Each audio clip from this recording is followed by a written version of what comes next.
अशी कोणती झाडं आहेत किंवा असे कोणते मसाले आहेत जे आपण घरच्या घरी अगदी लावू शकतो आणि त्याचा स्वाद घेऊ शकतो. चॅनलवरती नवीन असाल तर प्लीज चॅनलला लाईक, शेअर आणि सबस्क्राईब करायला विसरू नका. तर चला मग आपण बघूयात कोणती असे प्लांट्स आहेत की जे आपण सहज वाढवू शकतो.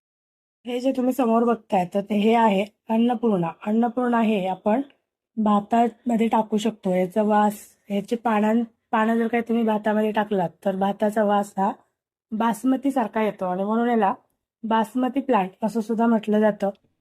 दुसरं आणि अगदी महत्वाचा मसाल्याचा पदार्थ म्हणजे जो आपण दररोज वापरतो ते म्हणजे कढीपत्ता. तर कढीपत्ता सुद्धा अगदी छोट्याशा कुंडीमध्ये सुद्धा तुम्ही लावू शकता. हा बघा माझी कुंडी केवढीशी आहे तर त्याच्यामध्ये कढीपत्ता अगदी छान असा भरगच्च झालेला. आणि तिसरं आणि खूप महत्वाचं असं आपला मसाला म्हणजे हे ऑल स्पाइस आहे. ऑल स्पाइस म्हणजे ह्याच्यामध्ये मला लवंग, दालचिनी, मिरी आणि वेलची, मसाला वेलची ह्याचा सुद्धा सगळ्या ह्या 5 मसाल्यांचा तुम्हाला या एकाच झाडामध्ये वास येतो, फ्लेवर येतो.